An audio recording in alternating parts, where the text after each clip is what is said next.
Hazrat Abu Qatada radiyallahu anhu reports, we went with Allah's Apostle sallallahu alaihi wasallam in the year of Hunain. When we met the enemies, the Muslims got nervous. I saw a polytheist who has seized a Muslim. I took a round, reached behind him, and forcefully struck him with my sword on his shoulder. He turned towards me and pressed me violently, and even I felt my death was near. But he was overtaken by death, and so he released his hold on me. I then met Hazrat Umar bin Khattab radiyallahu anhu and asked him, what is the matter with the people? He said, it is what Allah Jalla Jalaluhu has commanded. When the fight was over, the people returned.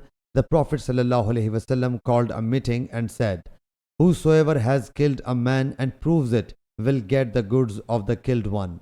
So I got up, then sat down, thinking who will testify for me. The Prophet sallallahu alaihi wasallam again said, whosoever has killed an infidel, and if he has got its proof, the belongings of the killed one will go to him.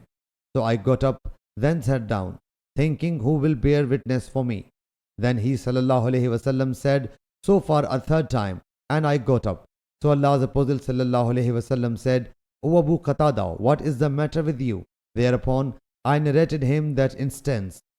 Then a man said, he has spoken the truth, O Allah's Apostle sallallahu alaihi wasallam, and I have the infidel's goods, so make him agree with me. Thereupon Hazrat Abu Bakr radiyallahu anhu said to that man, no, by Allah Jalla Jalaluhu, it will not happen. So to a line out of the lines of Allah Jalla Jalaluhu, who fights for Allah Jalla Jalaluhu and his Apostle sallallahu alaihi wasallam, that his goods will be given to you.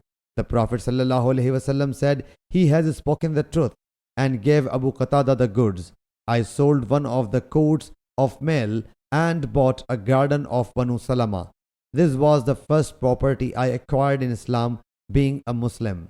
Sahih Bukhari, Hadith number 3142.